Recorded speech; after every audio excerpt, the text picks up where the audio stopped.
soit un CAP, certificat d'aptitude professionnelle, soit un BEP, brevet d'études professionnelles. Ensuite, pour ceux qui le souhaitent, il y a possibilité de continuer cette formation par une action de perfectionnement. Et là, on rentre spécifiquement dans le cadre traditionnel du compagnonnage qui est le Tour de France. Il avait l'air assez emballé. Pour ma part, je pensais que les compagnons, ça n'existait plus. J'avais vu un film à la télé. Pour les compagnons, le métier ne se limite pas à un savoir-faire, c'est une culture. m'a annoncé qu'il voulait partir sur le Tour de France. J'ai eu beaucoup de peine. Un métier, c'est une histoire, des hommes, un langage, des écrits, des ouvrages et des notes. La finalité de la formation que proposent les compagnons, c'est pas l'acquisition d'un métier, c'est bien former l'homme. On a coutume de dire qu'on a réussi une formation si on permet à l'homme de s'accomplir dans et par son métier. Autrement dit, le métier n'est qu'un moyen, un moyen pour permettre de s'ouvrir à la connaissance et peut-être de s'ouvrir, à ce moment-là il y a œuvre éducative, de s'ouvrir au monde des valeurs. Là, ici, là, ça servira sur la pointe, quoi. Là, ça va venir sur la pointe. Et après, t'attaques le retour, alors, là. Tu vas faire comment, là? Alors, je finis directement ici, je trace directement mon trait à 45. Je taille par rapport à où? Tu traces derrière ton trait à 45? Je trace derrière mon trait à 45. Ouais. Et puis, je vais gauchiner par la suite. Vraiment, faut faire un axe. J'ai fait la... Ouais, mais j'ai passé le tableau. Ouais. Non, mais sur la pierre aussi, parce que là, il peut bouger. Oui, mon axe, ouais. Ouais, bien sûr. Tu vois, si t'avais mis un axe, il aurait pu bouger ni comme ça, ni comme ça. T'aurais mis un axe, il serait bloqué dessus, quoi. C'est automatiquement symétrique. Il y a aussi, automatiquement, t'es symétrique, t'es plus régulier, t'es plus juste, quoi. Voilà, déjà, il faudrait revoir ça, quoi. Ouais. J'essaye d'inculquer ça, qu'on est tous pareils, quoi. Que ce soit un compagnon, un apprenti, on n'a pas de statut plus haut ou moins haut. On est chez les compagnons, point. On est tous tailleurs de pierre. Et la tolérance, c'est que qu'il soit arabe, qu'il soit fils d'ouvrier, qu'il soit fils de médecin, ou s'il a le bac et l'autre qui ne l'a pas, enfin bon, il n'y a rien de... Il n'y a aucune valeur de passer au-dessus de l'autre.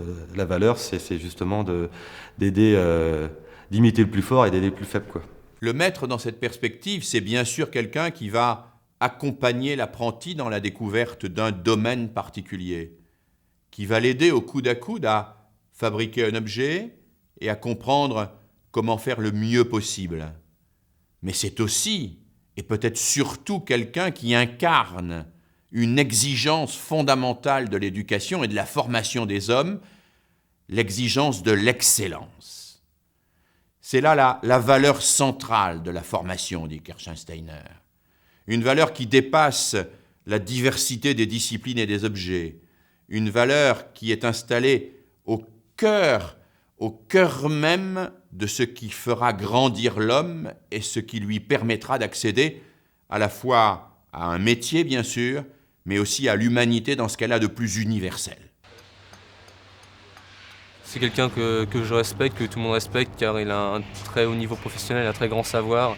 Et à partir de ce moment-là, oui, on respecte. Hein. Ce sont des compagnons, ils ont tourné quand même pas mal de temps sur le Tour de France. Ils ont fait beaucoup d'entreprises, ils ont touché à beaucoup de pierres, et on a beaucoup de choses à prendre d'eux. Oui. C'est frappant de voir quand vous discutez avec un compagnon, souvent au bout de 10 minutes, il va vous raconter l'histoire de son métier. Et à partir de là, je crois, peut s'ancrer une autre notion, qui est celle du fait que le compagnon, alors on dit des fois il est un passant, mais je veux dire, il est dépositaire à un moment des savoirs, des savoir-faire, des savoir-être de son métier. Il en est le dépositaire, c'est-à-dire qu'il les a reçus de quelqu'un qui a bien voulu lui transmettre. Et à partir de là aussi, il va peu à peu germer l'idée qu'en étant dépositaire, lui-même, s'il veut que son métier continue à vivre et enrichir d'autres personnes, il va devoir apprendre à le transmettre à d'autres qui ont choisi de venir vers le métier. Et d'ailleurs, très tôt dans le parcours de formation du compagnon, il y a des temps, bien sûr, où on apprend, mais en même temps, on apprend à transmettre son métier.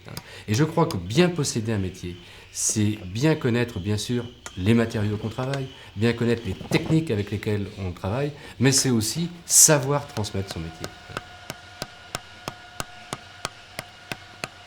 Alors comment faire ? Comment faire pour que le message de Kirchensteiner passe, pour que l'intelligence de la main, qui fait partie intégrante du développement de la personnalité, puisse être reconnu de plein droit dans la formation de l'adolescent et de l'homme? Eh bien, probablement en imposant, du début à la fin de la scolarité obligatoire, un véritable enseignement technologique de qualité. Un enseignement technologique qui devrait permettre à tous d'accéder à cette intelligence de la main et à ceux qui veulent se diriger vers un enseignement professionnel, de ne plus le faire par défaut, mais véritablement par vocation.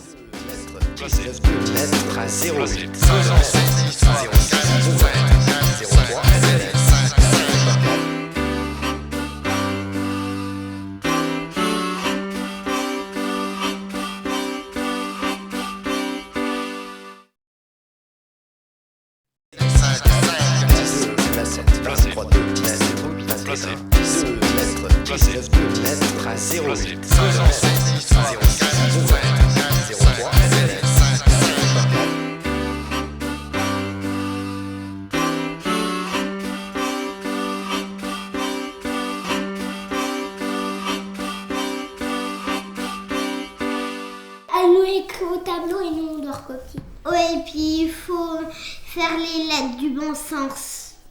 Des fois, Mathilde, elle fait n'importe quoi. Et Rémi, il écrit bien, mais il fait n'importe quoi. Je n'étais pas grand, j'allais à l'école chez Monsieur Bertrand. Quand j'étais petit, je n'étais pas grand. L'école maternelle est-elle une véritable école au sens propre du terme ? Alors certes, elle relève de l'éducation nationale et elle jouxte le plus souvent une école primaire, mais en même temps, comme son nom l'indique, c'est une école maternelle, donc une école qui relève aussi de la logique familiale. Alors, que doit-on faire à l'école maternelle ? L'école maternelle, pourquoi faire ? Telle est la question que se posait déjà Pauline Kergomar, la créatrice des écoles maternelles, une de ces figures de proue qui, avec Jules Ferry, Ferdinand Buisson, Paul Bert, participa à la construction de notre école de la République. Le petit train s'en va dans la montagne. C'est un lieu d'apprentissage, c'est-à-dire qu'il y a deux grands objectifs. Il y a un objectif qui est un objectif de socialisation, du vivre ensemble, apprendre à vivre ensemble, et notamment apprendre à vivre ensemble dans l'école de la République. Et c'était ça l'idée de départ de Pauline Kergomar. Et puis la deuxième idée, c'est que c'est un lieu d'apprentissage, car on peut faire des apprentissages dès 2 ans, dès 3 ans à l'école maternelle. Salut les ours.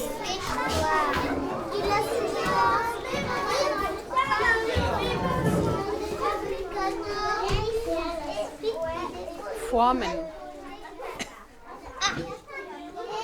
Bist du zu hören, Pauline? Oh, was ist denn das alles? Eine Uhr. Und wo ist ein Kuchen? Wo ist ein Kuchen? Ja, da ist ein Kuchen. Und wo ist ein Fußball? Ja, und er sagt, 1, 2, 3, wo bist du denn? Les enfants d'école maternelle ont la capacité d'apprendre la langue. Ils sont en train d'apprendre la leur déjà. Donc c'est peut-être au moment où on est le plus capable d'apprendre les choses. C'est vrai qu'au niveau de l'oreille, on a la capacité d'écouter tous les sons. Au niveau de la bouche, les petits muscles finaux ne sont pas terminés. Donc on peut encore faire certaines articulations qui sont beaucoup plus difficiles à mettre en place plus tard. Et on a longtemps pensé que de lui apprendre de 2 langues en même temps, ça allait emmêler les langues et que l'enfant allait avoir du mal à se construire. Il s'avère que c'est pas vrai du tout. Et ça se passe généralement très bien. Les enfants adorent ça. Ils sont pas du tout effrayés par une deuxième langue. En fait, ils intègrent la deuxième langue comme ils intègrent le français, comme ils intègrent le fait de marcher sur une poutre. Pour eux, c'est naturel. Très vite, les parents me disent « Ah ben, vous nous donnez les paroles parce que nous, on ne comprend pas toujours ce qu'ils disent, des chansons, mais ils n'arrêtent pas de chanter en allemand, ils comptent en allemand, mais nous, on ne comprend pas, aidez-nous. » Mais personne ne vient déjà avec un acquis.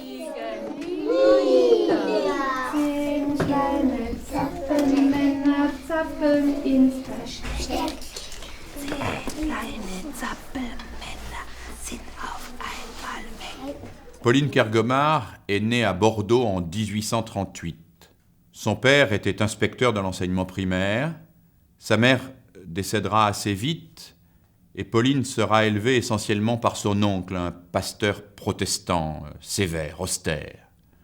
Elle fera d'assez bonnes études et se consacrera très tôt à donner des leçons particulières dans les familles bordelaises.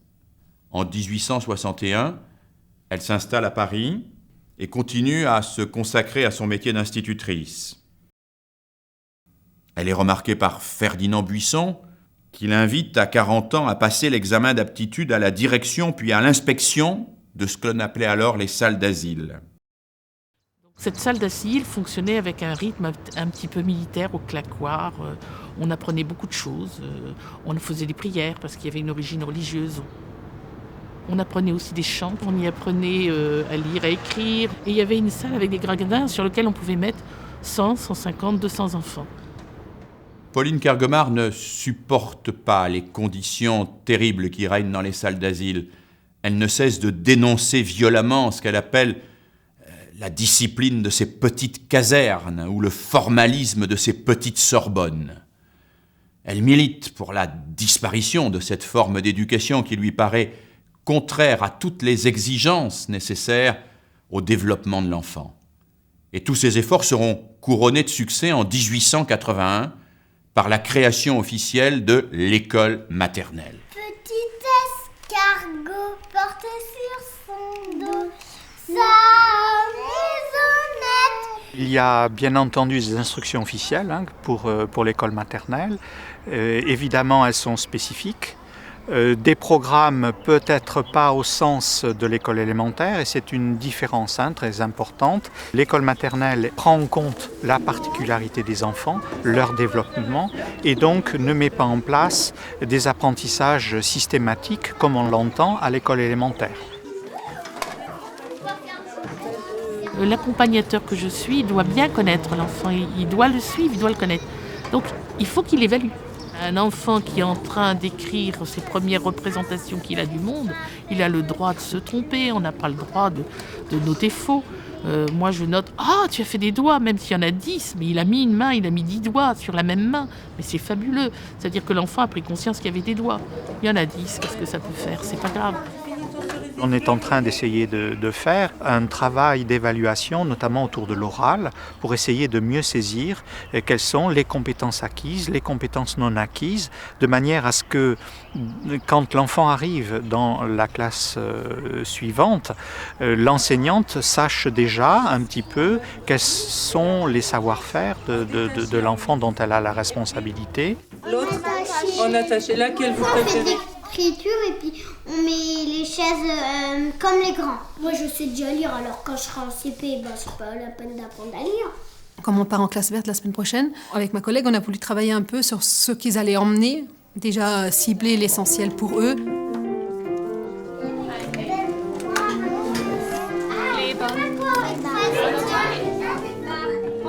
On a dit qu'on jouait avec une valise, que nos peluches de la classe allaient emmener quelque chose en classe verte, et donc on a fait ce matin le tri de ce qu'on emmène ou de ce qu'on n'emmène pas.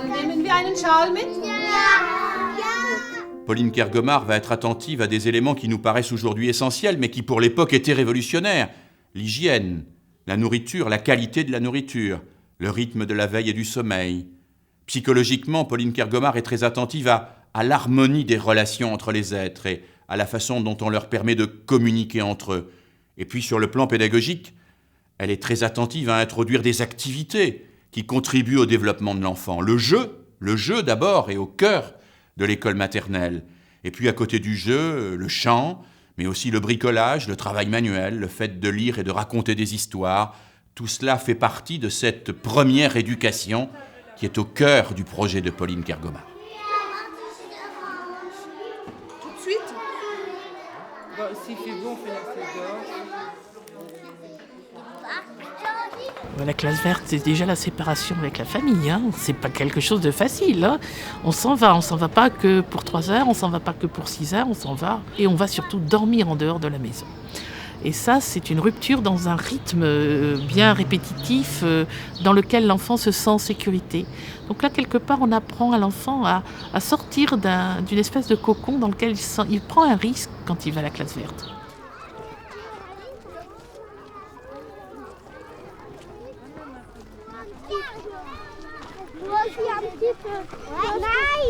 veut dire non. On a trouvé des tétards. On va regarder les tétards. Voilà, ceux-ci n'ont pas leurs pattes encore, ils ont encore leur grande queue. Oui, regarde, est-ce qu'ils sont gros déjà? Non.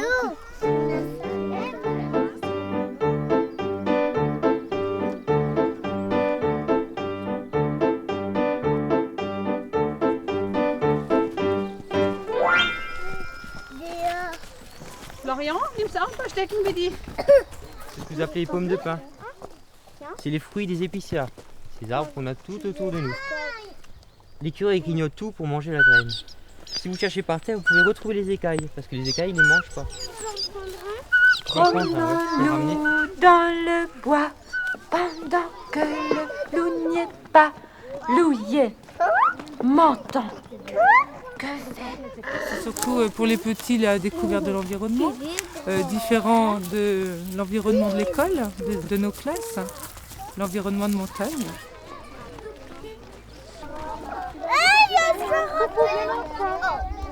Tout ce qu'on découvre dans la nature ici auprès de ces centres, en manipulant, en collectionnant, est très important pour le développement de l'enfant. Écoute bien, viens voir, on va jouer.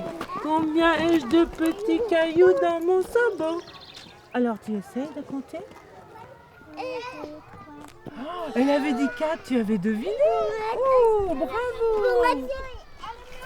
Alors, ça c'est la maison des fourmis. Ça s'appelle la fourmilière. On a déjà la fourmilière. Fourmi miminette, ne viens pas dans mes chaussettes. Viens là. Tu auras passé tout château, ben moi, je t'écrabouille. C'est fini, elle est partie. Oh là là là là, c'est incroyable. Au titre de la socialisation, c'est une expérience fabuleuse. Au titre de l'autonomie, c'est aussi une expérience fabuleuse. Et au titre des savoirs, c'est une expérience fabuleuse parce qu'on va sur le terrain. Oh, c'est votre copain ça. Comment il s'appelle? C'est Popon, hein. On est sur un climat qui est un climat beaucoup plus du chercheur, du scientifique, qui herborise, qui collectionne des petits cailloux, etc. Et ça, les enfants adorent. C'est ça le gros caillou là. Alors on dit beaucoup que l'école maternelle française est une de nos grandes réussites. Nous savons que ça ne peut pas être un simple prolongement de la famille. Nous savons aussi que ça ne peut pas être une simple anticipation de la grande école. Alors cela pourrait être, probablement, l'école de la découverte du langage, de tous les langages. Langage oral, bien sûr, mais aussi langage gestuel, langage du corps, langage de l'art.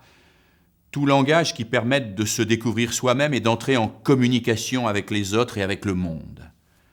À ce moment-là, si l'école maternelle jouait vraiment ce rôle, elle serait un passage essentiel, un sas déterminant, une sorte d'écluse entre le monde de la petite enfance, toute petite enfance enfermée sur elle-même, vers le monde de l'enfance capable de s'ouvrir, capable d'acquérir de nouveaux savoirs, grâce précisément à cette évolution déterminante que la maternelle aura permis. Je la robe par la queue, je la montre à ces messieurs, ça fait un escargot tout chaud. Lettre à 0.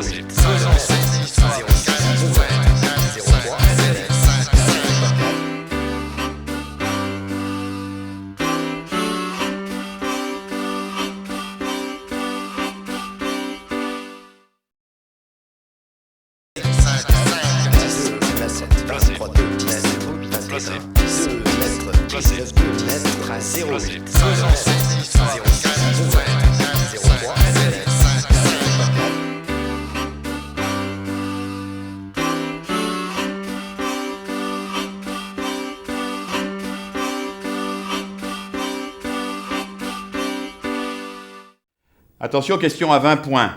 J'ai inventé le cursus actuel de l'enseignement secondaire en 7 années de la 6e à la terminale. J'ai imposé la table des matières et l'index dans les ouvrages. Michelet m'a surnommé le Galilée de l'éducation. 150 ans avant Diderot, j'ai élaboré la première encyclopédie. La médaille qui porte mon nom est la plus haute distinction de l'UNESCO. Je suis né en Moravie en 1592. Je suis... Comenius. Ou Komensky.